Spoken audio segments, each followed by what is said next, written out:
નમસ્કાર મિત્રો, અમારી યુટ્યુબ ચેનલ ગુરુ જ્ઞાનમાં આપનું સ્વાગત છે।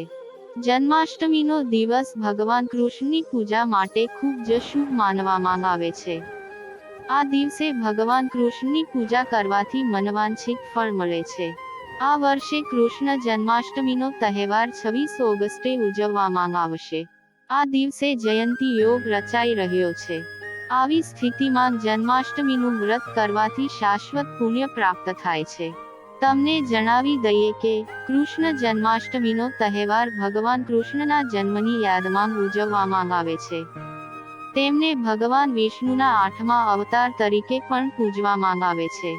દર વર્ષે ભાદ્રપદ મહિનાના કૃષ્ણ પક્ષની અષ્ટમી તિથિએ રોહિણી નક્ષત્રમાં કૃષ્ણ જન્માષ્ટમી ઉજવવામાં આવે છે। આ દિવસ શ્રી કૃષ્ણને સમર્પિત છે। જન્માષ્ટમીના આ અવસર પર ભગવાન શ્રી કૃષ્ણની પૂજા કરવામાં આવે છે। એવું માનવામાં આવે છે કે જે લોકો ભગવાન કૃષ્ણને શરણે છે તેઓ મૃત્યુની દુનિયામાં સ્વર્ગ સમાન સુખ પ્રાપ્ત કરે છે। આ શ્રેણીમાં ચાલો જાણીએ કે આ વર્ષે કૃષ્ણ જન્માષ્ટમીનું વ્રત ક્યારે રાખવામાં આવશે। કૃષ્ણ જન્માષ્ટમી ક્યારે છે?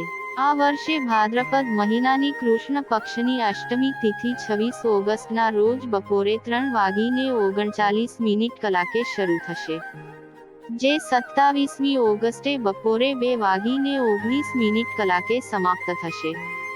આવી સ્થિતિમાં 26 ઓગસ્ટ 2024ના રોજ કૃષ્ણ જન્માષ્ટમી વ્રત રાખવામાં આવશે। કૃષ્ણ જન્માષ્ટમી પૂજા પદ્ધતિ। કૃષ્ણ જન્માષ્ટમીના દિવસે સવારે સ્નાન કરીને ઉપવાસ કરવાનો સંકલ્પ કરવો। આ પછી ભગવાન કૃષ્ણના બાળ સ્વરૂપની મૂર્તિને ઘરના પૂજા સ્થાન પર કે બાજોટ પર મૂકો અથવા તો તેનું પારણું સજાવો। આ દિવસે તેમના બાળ સ્વરૂપની પૂજા કરવામાં આવે છે। બાદમાં તેની સાથે પૂજાની તમામ સામગ્રી એકત્રિત કરો।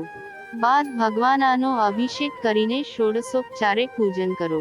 એક દીવો પ્રગટાવો। ત્યારબાદ કૃષ્ણ જન્મની કથા સંભળાવતા તેમને માખણ મિશ્રીનો ભોગ લગાવો।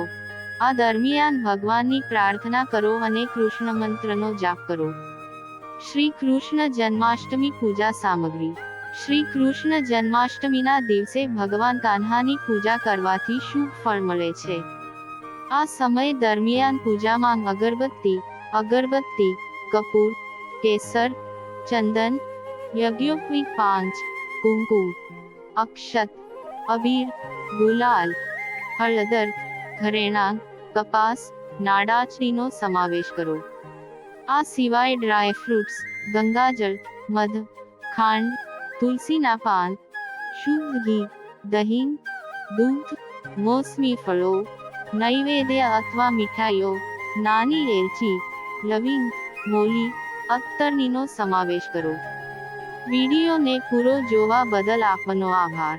વિડીયો ગમ્યો હોય તો લાઈક અને કોમેન્ટ કરો અને હા, અમારી ચેનલ ગુરુ જ્ઞાનને સબસ્ક્રાઇબ કરવાનું ના ભૂલતા।